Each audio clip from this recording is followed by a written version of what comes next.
प्रिय विद्यार्थियों एवं दर्शकों, मैं डॉक्टर शिवहर्ष सिंह आज एक बार फिर संविधान और संविधानवाद पर एक व्याख्यान के साथ आपके सामने हूँ। Dear students and viewers, the rule of man versus the rule of law is perhaps the oldest debate of political science which is still continuing. प्रिय विद्यार्थियों एवं दर्शकों, व्यक्ति का शासन बनाम विधि का शासन शायद राजनीति शास्त्र का सबसे पुराना डिबेट है, राजनीति शास्त्र की सबसे पुरानी बहस है जो आज तक जारी है। व्यक्ति का शासन उत्तम शासन है या विधि का शासन उत्तम शासन है, इस विषय पर बहस मुबाहिसा या वाद विवाद प्राचीन काल से राजनीति शास्त्र का एक प्रमुख वाद विवाद रहा है और यह वाद विवाद आज तक जारी है। विद्यार्थियों एवं दर्शकों, प्राचीन काल में ग्रीक दार्शनिक प्लेटो को व्यक्ति के शासन का प्रतिनिधि विचारक माना जा सकता है और प्लेटो के शिष्य अरस्तु को विधि के शासन का या संविधान के शासन का प्रतिनिधि विचारक माना जा सकता है। प्लेटो ने अपनी पुस्तक रिपब्लिक में दार्शनिक राजा या फिलॉसफर किंग के शासन को सर्वोत्तम शासन कहा और सिद्ध किया और वे जीवन भर दार्शनिक राजा या व्यक्ति के शासन को सर्वोत्तम शासन मानते रहे और दार्शनिक राजा या फिलॉसफर किंग के शासन से युक्त राज्य को उन्होंने सदैव एक आदर्श राज्य, आइडियल स्टेट माना। विद्यार्थियों एवं दर्शकों, अपने जीवन के अंतिम वर्षों में प्लेटो ने जो पुस्तकें लिखी, स्टेट्समैन और लॉज, इन दो पुस्तकों में प्लेटो ने विधि के शासन को सेकंड बेस्ट अर्थात दूसरे स्थान का सबसे अच्छा शासन माना और विधि के शासन से युक्त राज्य को उपादर्श राज्य या सब आइडियल स्टेट की संज्ञा दी। परंतु प्लेटो के शिष्य अरस्तु ने विधि के शासन को आदर्श और उत्तम शासन माना और विधि के शासन से युक्त राज्य को आदर्श राज्य की संज्ञा दी।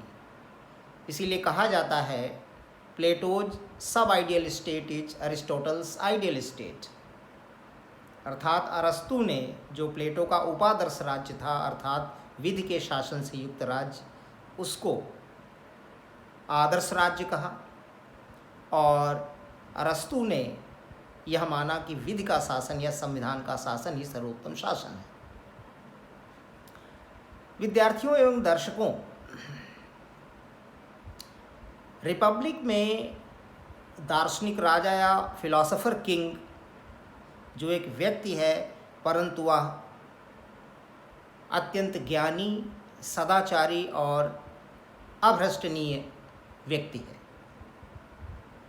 Plato's philosopher king is a knowledgeable, virtuous and incorruptible person.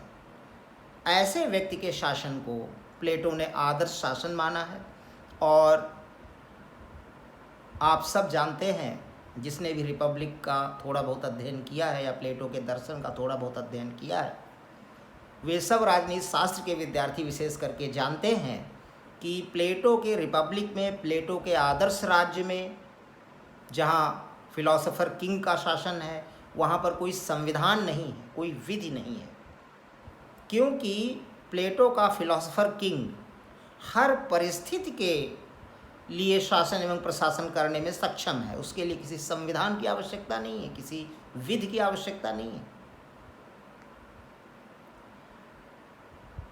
इसी बात को पुष्ट करते हुए प्राचीन चीनी दार्शनिक कन्फ्यूशियस ने कहा है, जिसे C.L. वेपर ने अपनी पुस्तक पॉलिटिकल थॉट में उद्धृत किया है, कि if prince is virtuous laws are unnecessary and if prince is not virtuous laws are useless. अर्थात यदि राजा सदाचारी है तो विधियां अनावश्यक हैं, और यदि राजा सदाचारी नहीं है अर्थात दुराचारी है तो विधियां व्यर्थ हैं, क्योंकि वह विधियों का अनुपालन नहीं करेगा, विधियों का उल्लंघन करेगा और मनमाने ढंग से शासन करेगा। तो इस प्रकार से प्लेटो की ही बात को पुष्ट करते हुए कन्फ्यूशियस ने यह बात कही है कि if prince is virtuous laws are unnecessary and if prince is not virtuous laws are useless. तो प्लेटो के आदर्श राज्य में जहाँ दार्शनिक राजा का शासन है, कोई संविधान की आवश्यकता और विधि की आवश्यकता प्लेटो ने नहीं महसूस की। विद्यार्थियों एवं दर्शकों, व्यक्ति के शासन के साथ दो प्रमुख कठिनाइयां हैं जिनका समाधान बहुत मुश्किल है और आज तक पूर्ण रूपेण नहीं हो सका है। व्यक्ति के शासन के साथ सबसे बड़ी कठिनाई यह है कि प्लेटो के फिलोसोफर किंग और संत कवि तुलसीदास के भरत जैसा राजा मिलना बहुत दुर्लभ है। अर्थात ऐसा व्यक्ति जो ज्ञानी हो, सदाचारी हो और अभ्रष्टनीय हो, a person who is knowledgeable और फिलोसोफर, वर्चुअस एंड इनकरप्टिबल, ऐसा व्यक्ति मिलना बहुत मुश्किल है। सब समय सब जगह ऐसा व्यक्ति सहजता से नहीं मिल पाता जिसे कि हम शासक नियुक्त कर सकें या शासक चुन सकें या राजा बना सकें। परंतु समाज को शासन की सतत आवश्यकता होती है। हम ऐसा नहीं कर सकते कि जब तक प्लेटो का फिलोसोफर किंग या तुलसी का भरत न मिल जाए तब तक हम समाज को एनार्किक स्टेट में रहने दें, समाज को अराजक स्थिति में रहने दें। ऐसा संभव नहीं है। सभी समाजों को शासन की सतत आवश्यकता होती है। यह सबसे बड़ी कठिनाई है। एक प्रथम कठिनाई है व्यक्ति के शासन के साथ कि प्लेटो का फिलोसोफर किंग या तुलसी का भरत, जो कि ज्ञानी है, सदाचारी है और इनकरप्टिबल है, अभ्रष्टनीय है, ऐसा शासक अति दुर्लभ है। जबकि समाज को शासन की सतत आवश्यकता होती है। ऐसे व्यक्ति की खोज होने तक हम समाज को अनार्किक स्टेट में नहीं रख सकते। विद्यार्थियों एवं दर्शकों, हम यहाँ पर आपको तुलसी के भरत के बारे में बताते चलें। तुलसीदास जी ने रामचरितमानस के अयोध्या कांड में जब भरत अपनी सेना के साथ और तमाम नगरवासियों के साथ, एक बड़ी संख्या में लोगों के साथ रामचंद्र जी को वन से वापस लाने के लिए जाते हैं, उनको मनाकर पुनः अयोध्या लाने के लिए जाते हैं, तो दूर से उन्हें देखकर लक्ष्मण जी यह आशंका करते हैं कि भरत हम दोनों भाइयों को वन में अकेला देखकर समाप्त करने आ रहे हैं, जिससे कि वे भविष्य में निष्कंटक राज्य कर सकें। परंतु लक्ष्मण जी की इस आशंका को निर्मूल करते हुए जो रामचरितमानस के प्रोटैगोनिस्ट हैं, नायक हैं श्री रामचंद्र जी, वे कहते हैं कि भरत ही होई न राज मद विधि हरिहर पद पाई, कबहु की कांजी सीकरनी क्षीर सिंधु बिन साई। आई रिपीट, भरत ही होई न राज मद विधि हरिहर पद पाई, कबहु की कांजी सीकरनी क्षीर सिंधु बिन साई। यदि भरत को विधि हरिहर ब्रह्मा विष्णु महेश तीनों के पद, तीनों की सत्ताएं एक साथ मिल जाएं, तब भी भरत को राजमद नहीं होगा, वे भ्रष्ट नहीं होंगे।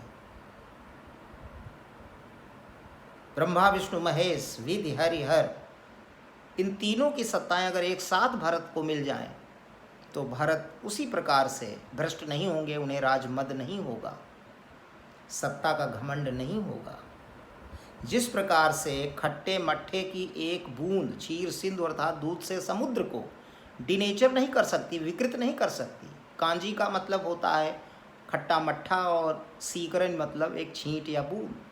जिस प्रकार से खट्टे मट्ठे की एक बूंद दूध के समुद्र को फाड़ कर दही नहीं बना सकती, उसको डिनेचर नहीं कर सकती, उसको विकृत नहीं कर सकती, उसी प्रकार भरत को यदि ब्रह्मा विष्णु महेश की तीनों सत्ताएं एक साथ मिल जाए, तब भी भरत को राजमद नहीं होगा, वे सत्ता से भ्रष्ट नहीं होंगे। यह है तुलसी के भरत का चरित्र। तो तुलसी के भरत जैसा व्यक्ति जिसे राजा बनाया जा सके और प्लेटो के फिलॉसफर किंग जैसा व्यक्ति मिलना बहुत दुर्लभ है। ऐसे व्यक्ति की खोज होने तक समाज को एनार्किक स्टेट में, अराजकता की स्थिति में, अराजकता की अवस्था में नहीं रखा जा सकता। यह प्रथम सबसे बड़ी कठिनाई है व्यक्ति के शासन के साथ। जो दूसरी प्रमुख कठिनाई है व्यक्ति के शासन के साथ,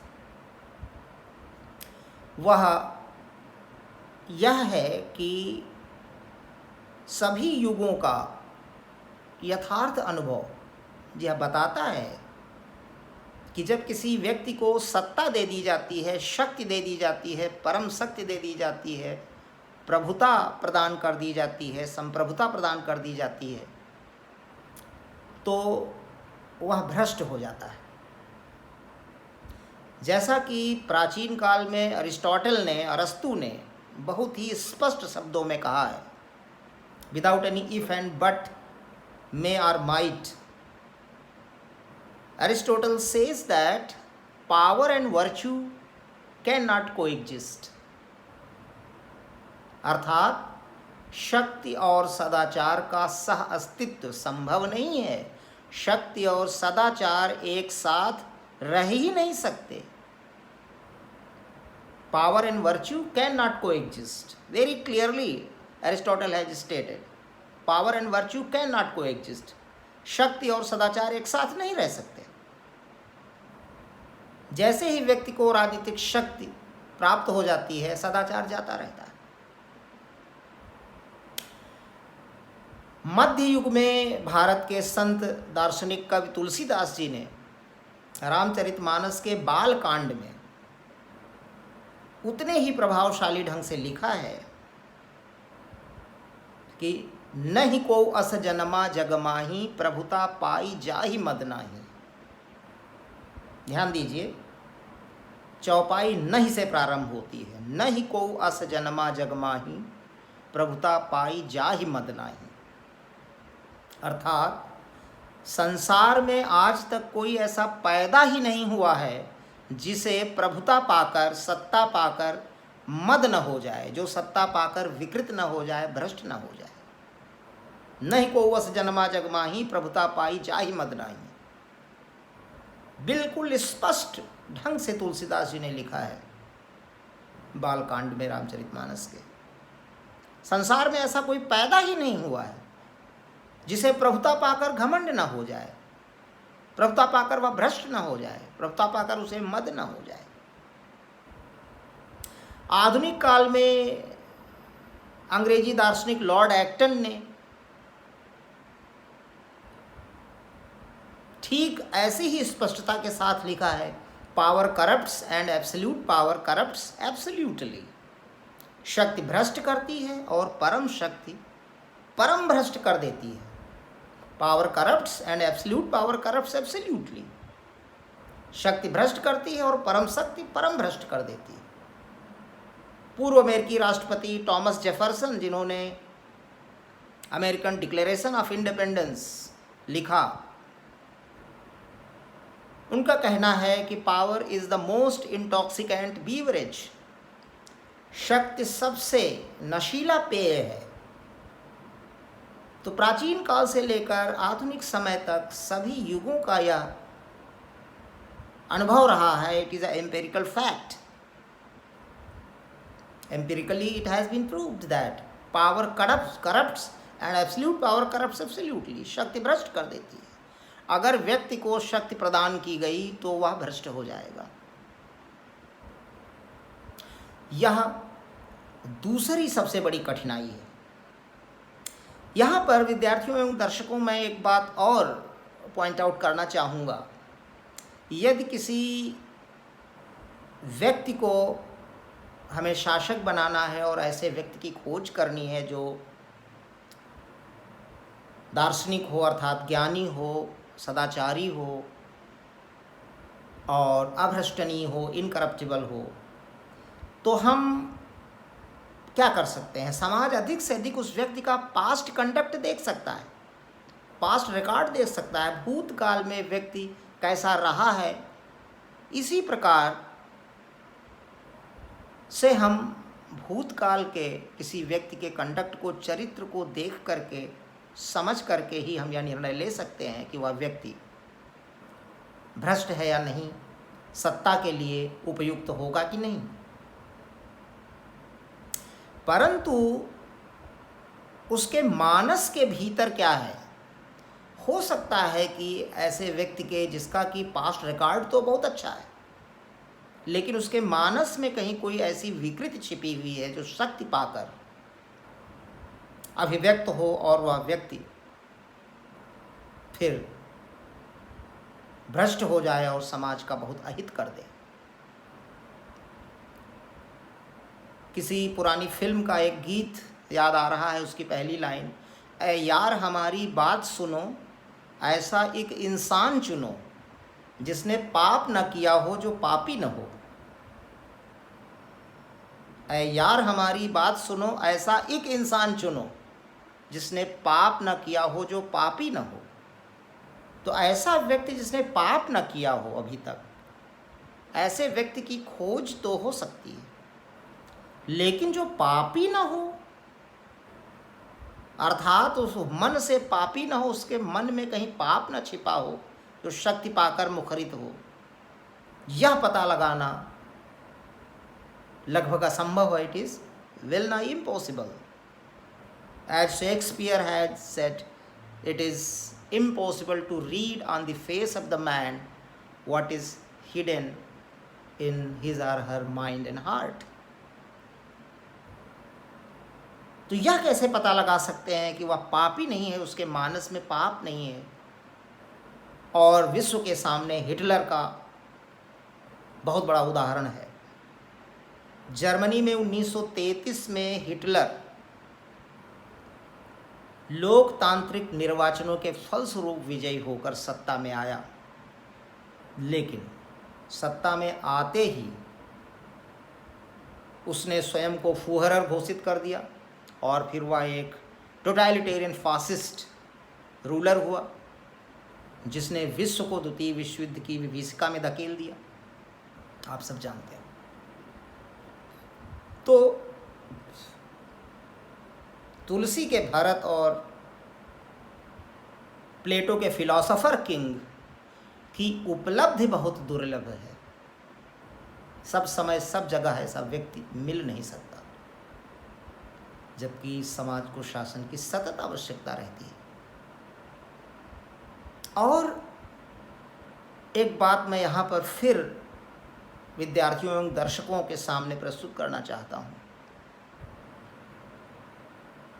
कि शासक का सदाचारी होना अनिवार्य है, अपरिहार्य है। शक्ति को संयम लाजमी है। वैसे तो सबका सदाचारी होना अच्छी बात है, सर्वसाधारण व्यक्तियों का भी, किसी सामान्य व्यक्ति का, साधारण व्यक्ति का भी और शासक का भी। लेकिन अगर साधारण व्यक्ति सदाचारी नहीं है तो हम उसे सहजता से नियंत्रित कर सकते हैं, क्योंकि उसके पास ज़्यादा शक्ति नहीं होती। परंतु शासक का सदाचारी होना अनिवार्य है, अपरिहार्य है, क्योंकि वह प्रभुता से, परम राजनीतिक शक्ति से युक्त है, और वह अगर सदाचारी नहीं है तो समाज का इनकैलकुलेबल डैमेज कर सकता है, समाज की अपूरणीय क्षति कर सकता है, और उसको नियंत्रित करते करते वह समाज बहुत अधिक क्षतिग्रस्त हो जाएगा। इस बात को इलस्ट्रेट करने के लिए मैं महान कवि रामधारी सिंह दिनकर की कविता क्षमा और दया की 2 पंक्तियां उद्धृत करना चाहूँगा। क्षमा शोभती उस भुजंग को जिसमें भरा गरल हो, उसको क्या जो दंतहीन विषहीन विनीत सरल हो। क्षमा शोभती उस भुजंग को जिसमें भरा गरल हो, उसको क्या जो दंतहीन विषहीन विनीत सरल हो। विद्यार्थियों एवं दर्शकों, यहाँ पर क्षमा को हम सदाचार का प्रतीक मान सकते हैं। भुजंग राजा या शासक है, और उसके भीतर जो गरल या विष भरा है वह है शक्ति। तो गरल से भरा हुआ विषधर, विष से भरा हुआ विषधर, अगर वह क्षमाशील है तो यह बात शोभायमान होती है, बहुत अच्छी है, क्योंकि अगर वह क्षमा कर देता है तो किसी व्यक्ति को जीवन दान मिलेगा। अगर विषधर डस ले तो व्यक्ति मृत्यु को प्राप्त हो जाएगा। तो क्षमा शोभती उस भुजंग को जिसमें भरा गरल हो, अर्थात ऐसा सर्प जो विष से भरा हुआ है, अगर वह क्षमा कर दे तो ये बहुत अच्छी बात है, व्यक्ति को जीवन दान मिलेगा, और अगर वह क्षमा नहीं करता है तो मृत्यु। ठीक उसी प्रकार राजा का, शासक का जो शक्ति युक्त है, प्रभुसत्ता युक्त है, राजनीतिक शक्ति से युक्त है, परम शक्तिमान है, उसका सदाचारी होना अनिवार्य है।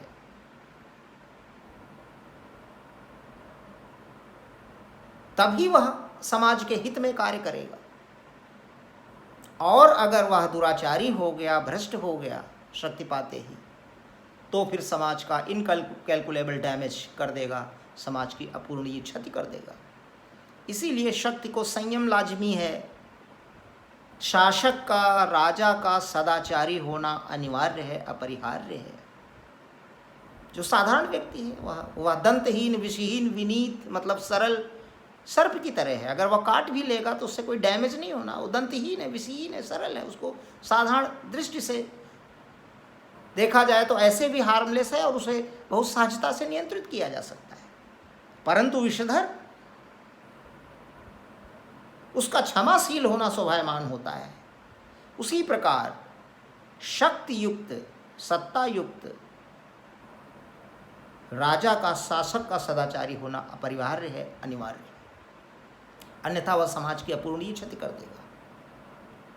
इसलिए शासक का सदाचारी होना अनिवार्य है, शासक को सदाचारी होना ही चाहिए।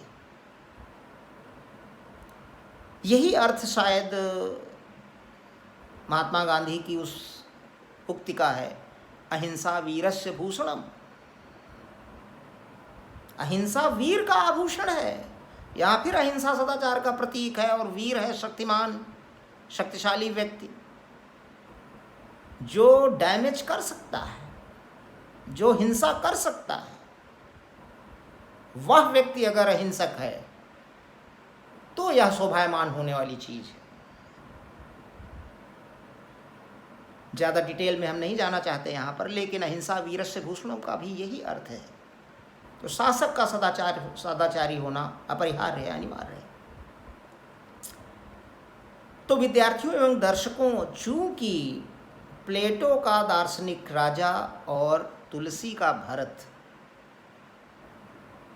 मिलना बहुत मुश्किल है,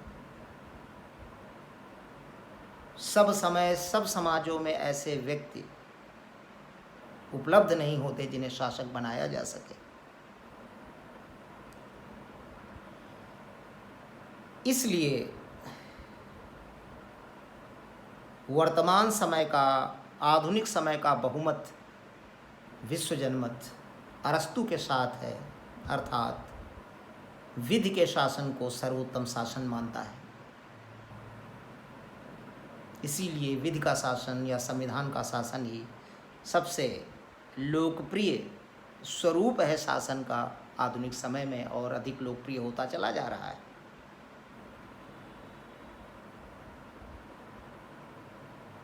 विद्यार्थियों एवं दर्शकों, अब हम संविधान और संविधानवाद की बात करेंगे इस पृष्ठभूमि के साथ। क्यों संविधान का शासन सर्वोत्तम है, ये बात अभी तक हमने आपको बताई, और व्यक्ति के शासन के साथ क्या कठिनाई है, और ये तो कठिनाइयाँ जो हैं इन्हें दूर करना वेल नाई इम्पॉसिबल, अर्थात लगभग असंभव है। विद्यार्थियों एवं दर्शकों, जिस प्रकार से अरस्तु को फादर ऑफ पॉलिटिकल साइंस कहा जाता है, और हमने आपको बताया है कि अरस्तु को ही फादर ऑफ कंपैरेटिव पॉलिटिक्स मान सकते हैं, उसी प्रकार अरस्तु को ही संविधानवाद का जनक, फादर ऑफ कॉन्स्टिट्यूशनलिज्म माना जा सकता है, क्योंकि अरस्तु ने ही सर्वप्रथम विधि के शासन को, संविधान के शासन को सर्वोत्तम शासन कहा, और विधि के शासन से युक्त राज्य को आदर्श राज्य, आइडियल स्टेट की संज्ञा दी। अरस्तु ने ही ग्रीक समाज के लगभग 159 संविधानों का तुलनात्मक अध्ययन किया, और इस अध्ययन से जो निष्कर्ष निकाले उस पर अपनी थ्योरी, पॉलिटिकल थ्योरी गढ़ी। तो अरस्तु को ही संविधानवाद का जनक माना जा सकता है। आधुनिक समय में विद्यार्थियों एवं दर्शकों, जिन विद्वानों ने संविधान एवं संविधानवाद का अध्ययन किया और संविधानवाद पर बल दिया, उनमें जेम्स ब्राइस और केसी हुयर के नाम प्रमुख रूप से उल्लेखनीय हैं। James Bryce and K C Wheare. James Bryce की 2 पुस्तकें, studies in history and jurisprudence, जो 1901 में प्रकाशित हुई, और दूसरी पुस्तक जो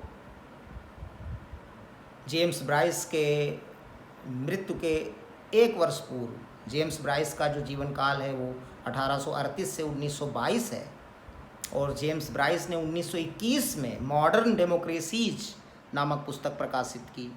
यह भी बहुत प्रासंगिक है संविधान और संविधानवाद की दृष्टि से। केसी हुयर की पुस्तक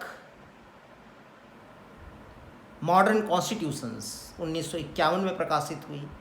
यह भी बहुत उपयोगी है संविधान एवं संविधानवाद के अध्ययन की दृष्टि से। इसके अलावा जो अन्य विद्वान जिन्होंने संविधान और संविधानवाद का अध्ययन किया और जिनका कार्य जो है, कृतित्व, वह विद्यार्थियों के लिए उपयोगी है, इनमें C.F. स्ट्रॉन्ग 1907 से 1979 का नाम सबसे पहले लिया जाना चाहिए। इसके बाद कार्ल लोवेनस्टाइन, S.E. फाइनर और हरमन फाइनर, इनके नाम भी उल्लेखनीय है। विद्यार्थियों एवं दर्शकों, जेम्स ब्राइस और केसी हुयर ने राजनीतिक व्यवस्था या राजनीतिक प्रणाली के संस्थात्मक संगठन पर बल दिया कि संविधान का प्रमुख कार्य राजनीतिक प्रणाली या राजनीतिक व्यवस्था के संस्थात्मक संगठन को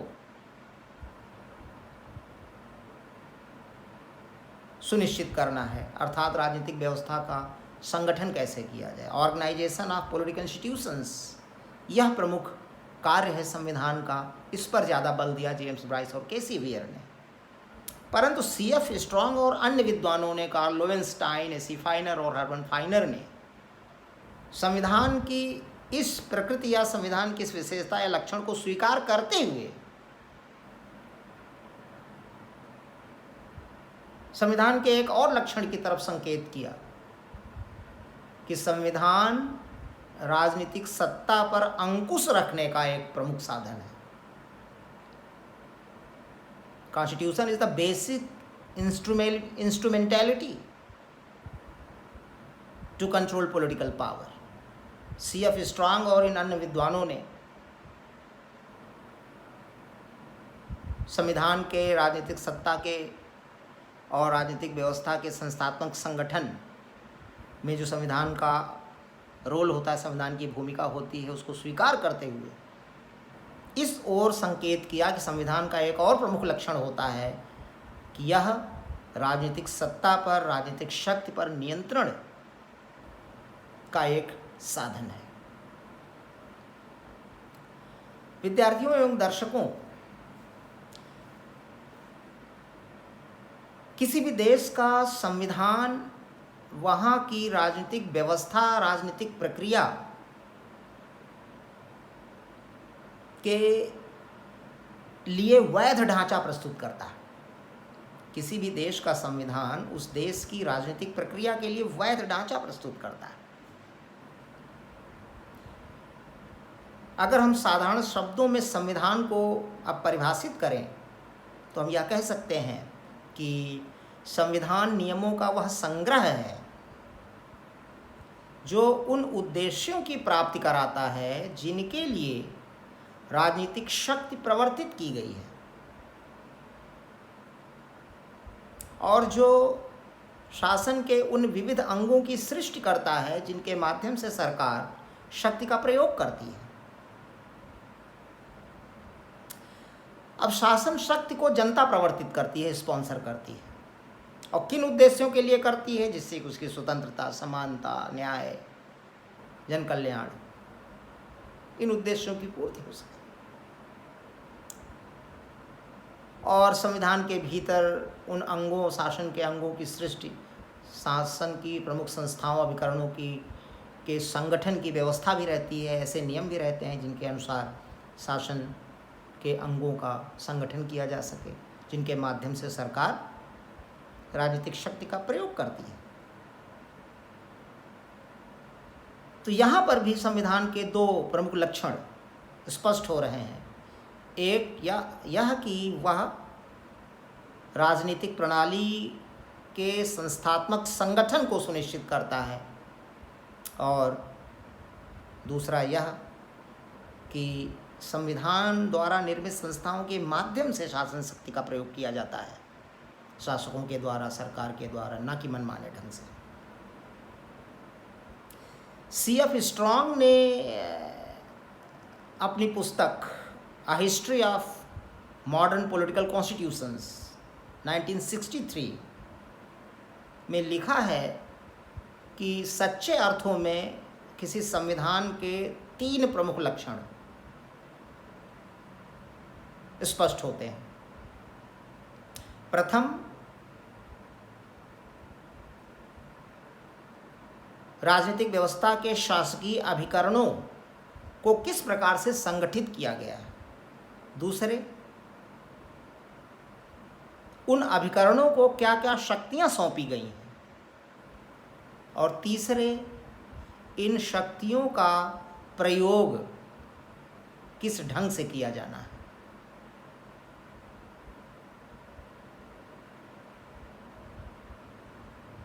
शासकीय अभिकरणों को किस प्रकार से संगठित किया गया है, उन अभिकरणों को क्या क्या शक्तियां सौंपी गई हैं, और इन शक्तियों का प्रयोग किस प्रकार से किया जाना है।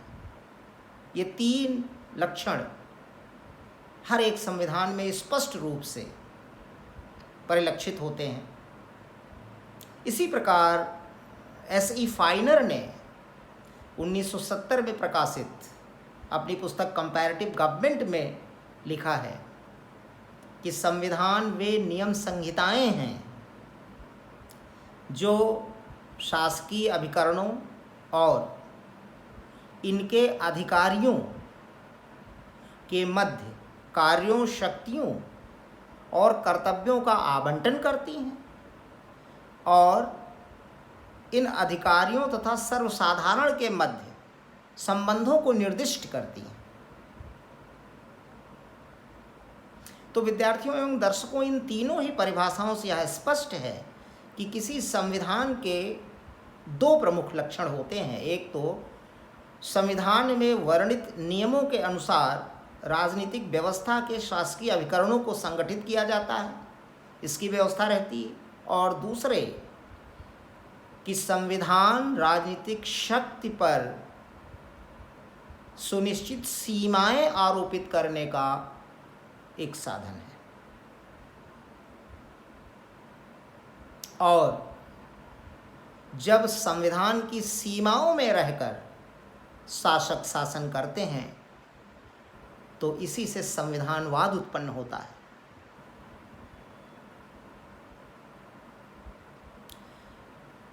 तो विद्यार्थियों एवं दर्शकों, अब हम संविधानवाद को स्पष्ट करेंगे, इसको परिभाषित करेंगे।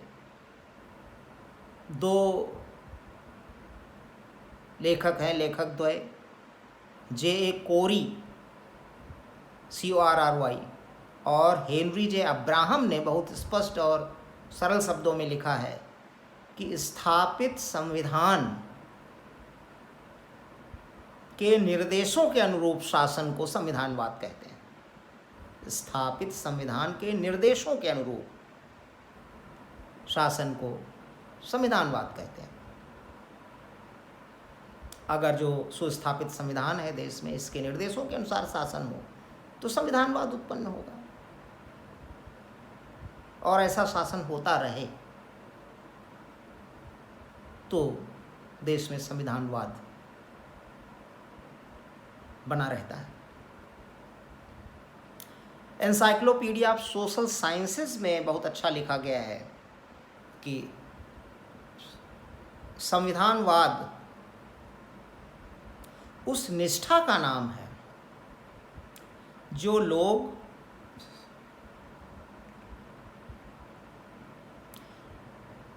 संविधान में निहित शक्ति में रखते हैं,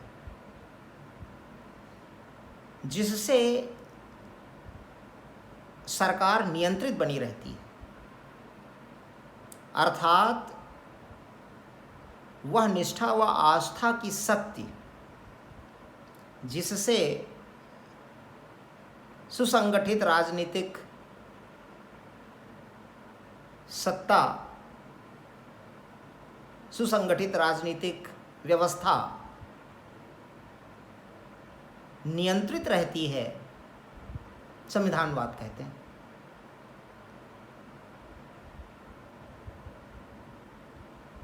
तो विद्यार्थियों एवं दर्शकों, संविधानवाद सीमित शासन का नाम है। संविधान से सीमित शासन अगर सतत रूप से चलता रहे तो यही संविधानवाद है। Constitutionalism is the theory of limited government. William ji Andrews ने एक बात लिखी है कि संविधानवाद सरकार व नागरिक तथा एक सरकारी सत्ता के दूसरी सरकारी सत्ता के साथ संबंधों की ठोस व्यवस्था है।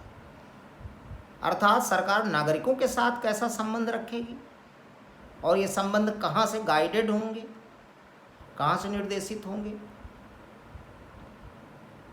संविधान से निर्देशित होंगे। और कोई एक सरकार दूसरी सरकार के साथ किस प्रकार के संबंध रखेगी, ये चीज़ें भी संविधान में निर्दिष्ट होंगी।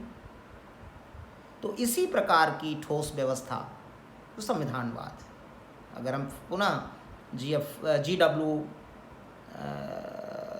WG विलियम जी एंड्रूज के शब्दों को उद्धृत करें तो संविधानवाद सरकार व नागरिक तथा एक सरकारी सत्ता के दूसरी सरकारी सत्ता के साथ संबंधों की ठोस व्यवस्था है। संविधानवाद के विषय में W.J. एंड्रूज ने एक बात और बहुत अच्छी लिखी है, वह यह है कि इन कॉन्स्टिट्यूशनलिज्म और under constitutionalism power is proscribed, procedure prescribed. Under constitutionalism, power is proscribed and procedure prescribed. अर्थात संविधानवाद वह व्यवस्था है जिसके अंतर्गत असंस्थाकृत शक्ति अर्थात मनमाने ढंग से बिना किसी नियम संहिता के निर्देश के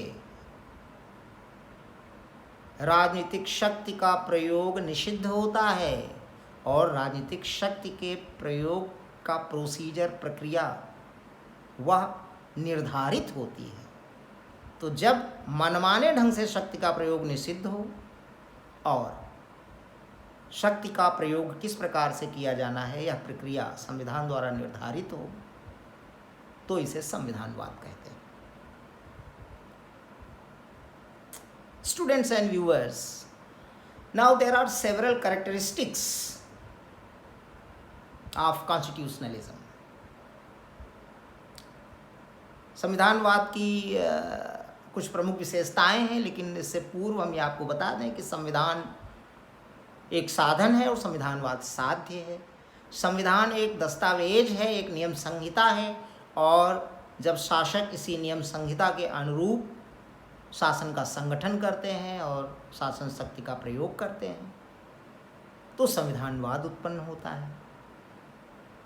संविधान एक सिद्धांतावली है, संविधानवाद एक विचारधारा है, संविधान सिद्धांत है, संविधानवाद संवैधानिक व्यवहार है। अब इस बैकग्राउंड के साथ हम संविधानवाद की प्रमुख विशेषताएं सहजता से समझ सकते हैं। There are 6 main characteristics of constitutionalism. Number 1, संविधानवाद संविधान जन्य अवधारणा है। Constitutionalism is born of constitution. Number 2, संविधानवाद मूल्य संबद्ध अवधारणा है। Constitutionalism is a value-based concept. Number 3, संविधानवाद संस्कृति संबद्ध अवधारणा है। Constitutionalism is a culture-bound concept. Number 4, संविधानवाद साध्य मूलक अवधारणा है। Constitutionalism is an ends concept. Number 5, संविधानवाद गत्यात्मक अवधारणा है। Constitutionalism is a dynamic concept. And 6th and last, संविधानवाद एक समभागी अवधारणा है। Constitutionalism is a shared concept. Now I will explain each one of these characteristics one by one. जो पहली विशेषता है वह यह है कि संविधानवाद संविधान जन्य अवधारणा है। यह स्पष्ट है कि संविधान के निर्देशों के अनुरूप शासन करना, संविधान से सीमित होकर शासन करना ही संविधानवाद है। तो संविधान तो होना आवश्यक है ना, संविधान से ही संविधानवाद जन्मता है।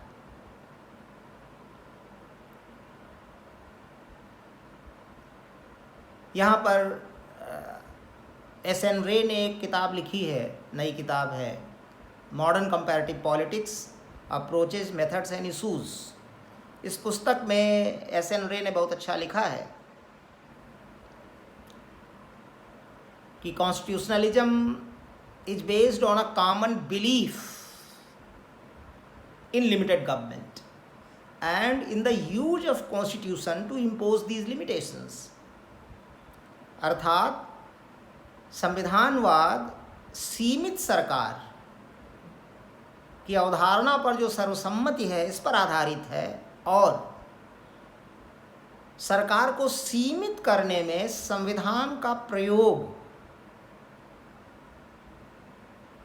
सरकार पर सीमाएं आरोपित करने में संविधान को साधन के रूप में प्रयोग करना, इस पर संविधानवाद आधारित है। तो संविधान ही नहीं होगा तो संविधानवाद कैसे उत्पन्न होगा? क्योंकि संविधान के अनुरूप शासन का संगठन और शासन का संचालन, राजनीतिक शक्ति का प्रयोग, संविधान के ढांचे में रहकर, संविधान की सीमाओं के भीतर रहते हुए, संविधान से न मर्यादित होकर राजनीतिक शक्ति का प्रयोग ही संविधानवाद है। इसलिए संविधानवाद संविधान जन्य अवधारणा है, या संविधान से ही उत्पन्न होती है। संविधान में निर्दिष्ट नियमों एवं सिद्धांतों के अनुरूप शासन करने से ही संविधानवाद उत्पन्न होता है।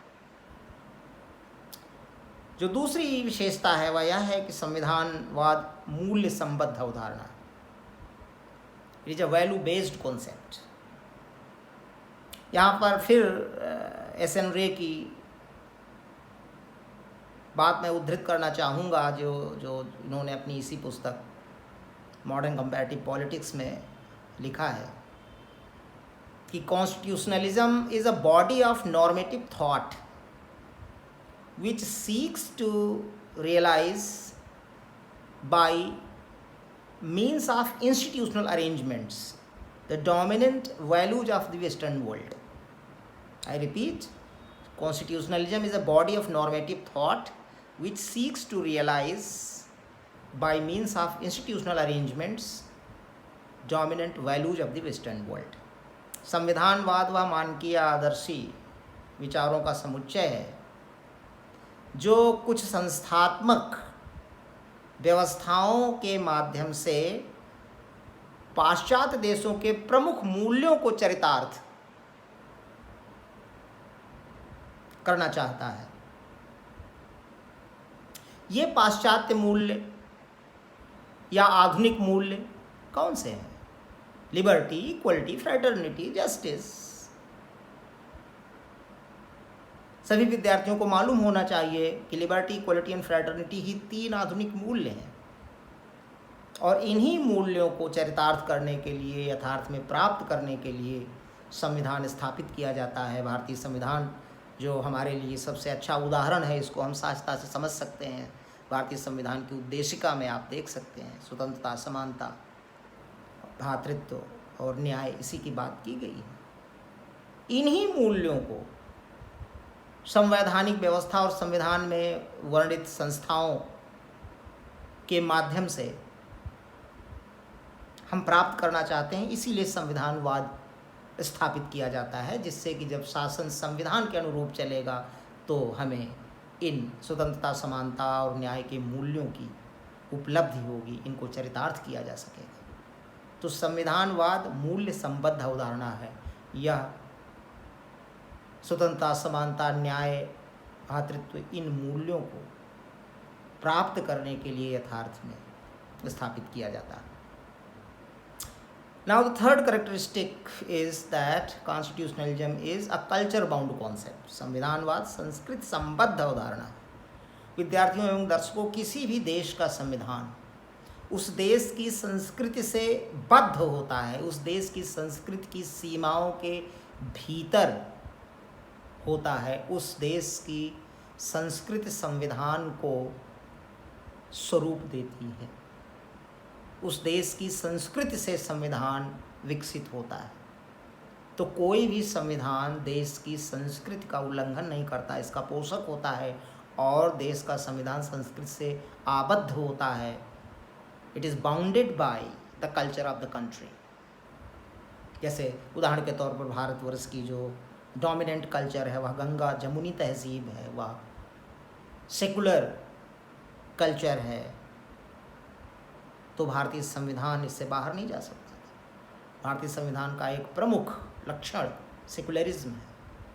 वह सेकुलरिज्म पंथ निरपेक्षता को बनाए रखना चाहता है। यह आधार है हमारे भारतीय राष्ट्र का। यह एक उदाहरण है, और भी चीज़ें। तो constitution is a culture bound concept.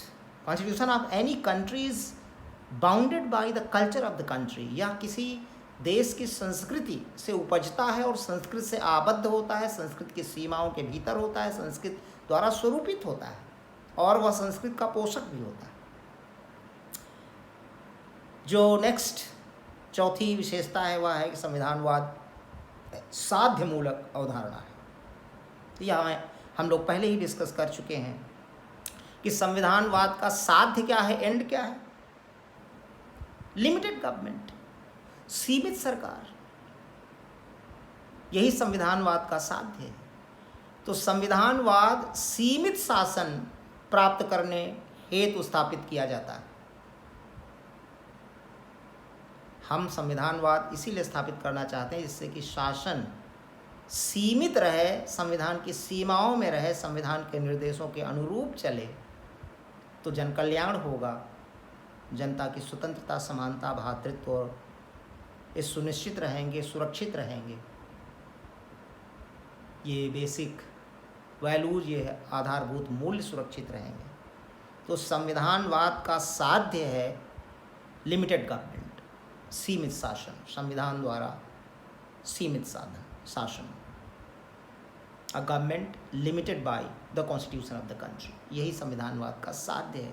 तो संविधानवाद के मूल में यही साध्य है, लिमिटेड गवर्नमेंट, इसीलिए संविधानवाद साध्यमूलक अवधारणा कही जाती है। जो फिफ्थ फीचर है संविधानवाद का वह है कि संविधानवाद एक गत्यात्मक अवधारणा है। It is a dynamic concept. विद्यार्थियों एवं दर्शकों, चूँकि संविधान एक लिविंग डॉक्यूमेंट है, यह देश काल की परिस्थिति के अनुसार बदलता रहता है, इसमें संशोधन होते रहते हैं। No constitution, howsoever rigid it is never static. कोई भी संविधान निश्चल नहीं होता।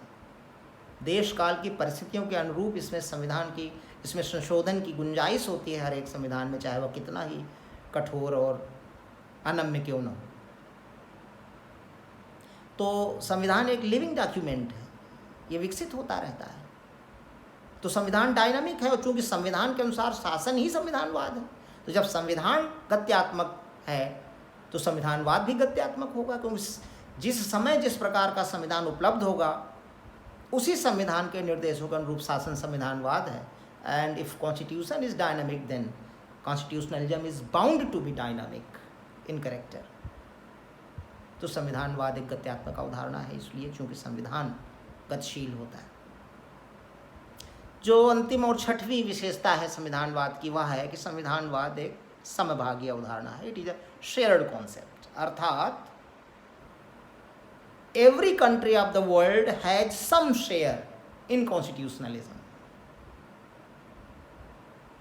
विश्व का प्रत्येक देश कुछ न कुछ हद तक संविधानवाद को शेयर करता है, किसी न किसी सीमा तक संविधानवाद को शेयर करता है।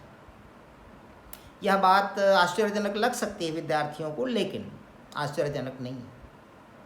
वे सोच सकते हैं कि जो अधिनायक तंत्री देश हैं, जो डिक्टेटोरियल ऑटोक्रेटिक कंट्रीज़ हैं, चाहे जिस प्रकार की ऑटोक्रेसी हो, डिक्टेटरशिप हो, वहाँ कैसा संविधान है। लेकिन विश्व का कोई ऐसा देश नहीं है जो शून्य संविधानवाद की स्थिति में हो, और विश्व का कोई भी ऐसा देश नहीं है जहाँ 100% संविधानवाद हो, भले ही वह कितना लोकतांत्रिक और कॉन्स्टिट्यूशनल कंट्री क्यों न हो। जेसी जौहरी ने अपनी पुस्तक कंपैरेटिव पॉलिटिक्स में बहुत अच्छा लिखा है कि विश्व के सभी देश या विश्व का प्रत्येक देश शून्य संविधानवाद और 100% संविधानवाद की दो एक्सट्रीम स्थितियों के बीच में कहीं न कहीं पाया जाता है। ना तो कोई देश शून्य संविधानवाद की स्थिति में होता है और ना ही कोई देश 100% संविधानवाद या पूर्ण संविधानवाद की स्थिति में है। हाँ, जो देश बहुत ही अच्छे प्रजातंत्र हैं जैसे UK, US, India, Canada, Australia, ऐसे देश जहाँ पर संविधान का सुस्थापित शासन है, अच्छे लोकतंत्र हैं, वे 100% संविधानवाद के बहुत करीब हैं, लेकिन 100% संविधानवाद की स्थिति में नहीं है, कुछ ना कुछ खामियां यहाँ भी। इसके विपरीत वे देश जो ऑटोक्रेटिक हैं, डिक्टेटोरियल हैं, चाहे वो कम्युनिस्ट डिक्टेटरशिप हो, चाहे वह मिलिट्री डिक्टेटरशिप हो या किसी अन्य प्रकार की डिक्टेटरशिप हो, अन्य प्रकार का अधिनायक तंत्र हो, वहाँ भी कुछ न कुछ एक नियम अवश्य होंगे जिनके अनुरूप शासन चलाया जाता होगा। ये देश भी शून्य संविधानवाद की स्थिति में नहीं है। हाँ, ये शून्य संविधानवाद के करीब हो सकते हैं, क्योंकि शासक कभी भी नियमावली बदल सकता है और मनमाने ढंग से नियम बना सकता है, लेकिन कुछ न कुछ नियम बनाकर ही वह चलता है, तभी शासन चला पाता है। परंतु शून्य संविधानवाद की स्थिति में कोई भी देश नहीं है, और 100% संविधानवाद की स्थिति में कोई देश नहीं है, चाहे वह कितना ही लोकतांत्रिक और संविधान के शासन वाला हो। तो विश्व के सारे देश, विश्व का प्रत्येक देश 0 कॉन्स्टिट्यूशनलिज्म एंड 100% कॉन्स्टिट्यूशनलिज्म के बीच में कहीं न कहीं स्थित होता है। इसीलिए संविधानवाद एक समभागीय अवधारणा है। Every country of the world has some share, has some degree of constitutionalism. इस दृष्टि से संविधानवाद को समभागीय अवधारणा कहा जाता है। Students and viewers, this has been quite a exhaustive lecture on constitution and constitutionalism. You can watch this video on Facebook as well. Enjoy this video and derive some benefit out of it. Thank you so much.